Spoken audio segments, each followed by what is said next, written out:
And welcome back for the very last match here of the GUF GPT. Both players have mulliganed to 5, Trent. Yeah, it's rough. I watched it and it was rough. Like, it was rough to see one person take a mulligan, but see both, I suppose it helps. But then double mulligans. Yeah, both double mulligans. So they're both starting at 5. At least it's even, I suppose. Yeah, it's a way to put it. A double mulligan. Who does that favour? Which matchup? The Abzan deck or the Reanimator? It's hard to say.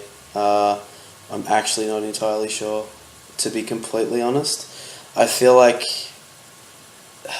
the Sulfate deck being on the draw, it has a downside and an upside because of course you get that +1 card. Yep. When your opponent's at 5 and you're at 5, every extra card counts. The Scry on the first was really good.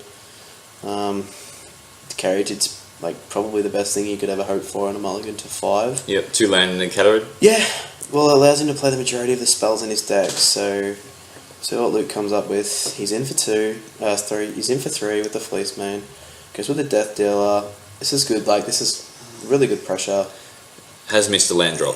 No third land for Luke. So probably not the worst. At least he's doing something on his turn 3, like dropping. And he can pump the Death Dealer, so... Yeah, he's still got... Yeah, well, he's definitely still got game. Like, it's not like there's no reason that he's out of this by any stretch. Yeah. Just missing a land drop doesn't mean too much. Wayfinder comes down, finds himself a Swamp, and 3 removal spells. That's probably a big deal. Yeah. Pitching 3 removal spells against this deck is probably not what you want. Heavy creature-based deck, yeah. But... So he can make his land drop, obviously, with the Swamp. And the Steady Wayfinder has done its job now. It can jump block something and extend that game It out. eats that Fleece Mane line's leg while it dies, I suppose. Scratches its leg. Yeah.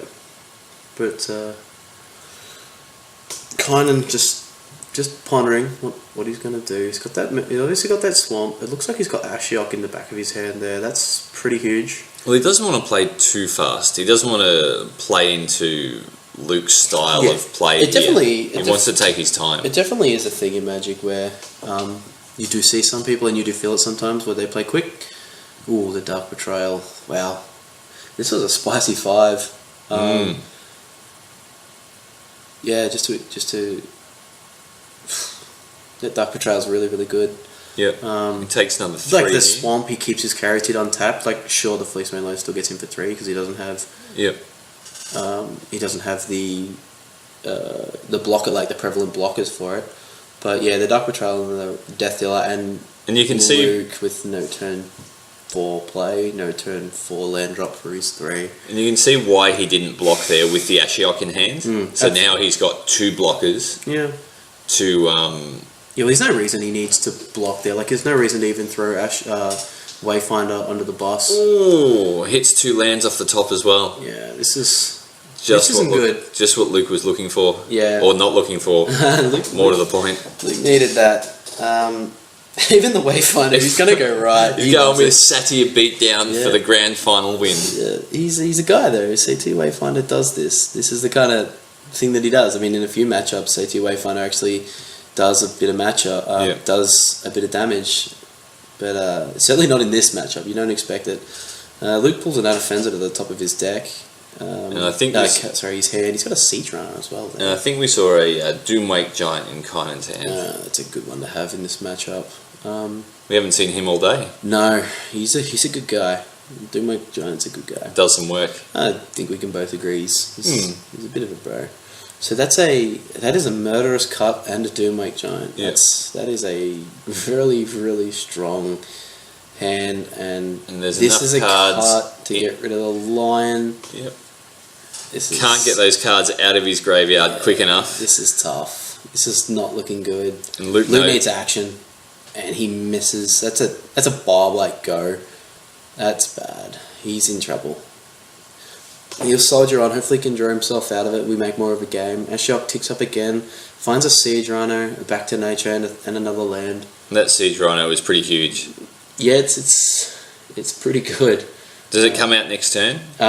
You think? Yeah, I think the pressure all just goes on now. Yep. Everything just comes out. Doomwake Giant comes down. CT Wayfinder goes in for 1, throws it back. and just really looks to close this game out. Well, Zoom Wake Giants are 4-6. The back to nature instep. That buys some time. Yeah. He found a scry. He found a land. It's not the land he needs, but it's a land, and it's better than another spell. And he scries away a land. It's a scry land. He can't afford to have a scry land. He needs an untapped land. Sure. No. Needs to be able to cast those Siege Rhinos. Yeah. Get himself back in the game. Yeah, he's like next. Okay, so he keeps the scry land on top, plays Anafenza. Yep. If he finds a scry land from like bottoming another one, then he can still play Anafenza. If he finds another land, he can play Siege Rhino. So this is like probably the best line from him.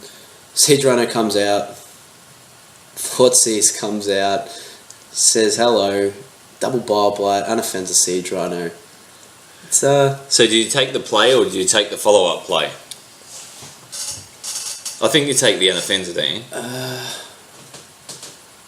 I'm not entirely sure. I think you just take the Siege Rhino, because like, I don't know if you care too much for the Anafenza. Like, you can just bash into it. Yep. Yep, there goes the Anafenza. Good call. No, I said to take the Siege Rhino, so I was wrong on that one. That's right, we'll go back and edit that out later.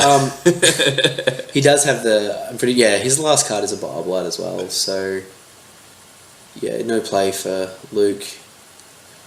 So the Rhino comes in for 5. What, the Wayfinder for another 1. There's a Wingmate Rock. There's another Siege Rhino. Oh. All the value. Well, that's now a 2-turn clock. Yes, because that is a 2-turn clock. It's 6 damage there, 6 damage next turn plus the Rhino. That's 5 damage there. Oh, sorry, 5. Come on, Dave. I know it's late, but it's doing 1, 2, 3. I can count. Plays a Corsair. Flips the top. Bits a Palace. All his dreams are coming true, I think. He's drawn very well. He's playing pretty tightly. And his opponent, Luke, is just stumbled. Sidisi on top of the deck as well. Well, Luke's been on the top table or thereabouts all day. He's played very, very tightly, very, very well. And this is not a way to go out. I'll first and foremostly say is mulligans to 5 and get screwed by land. Yep. It's your worst nightmare, but he's that kind of guy that shrugs it off. So, it's... Well, Kynan's done very well to obviously get to this point. Yeah, keep coming back to it. In the grand final, he's winning game 3. Yeah, this is 7. This goes to 1, so this could be it. And he knows the Siege Rhino is under Ashiok and can come out next turn. Yeah, here it comes. Maybe, yes, no.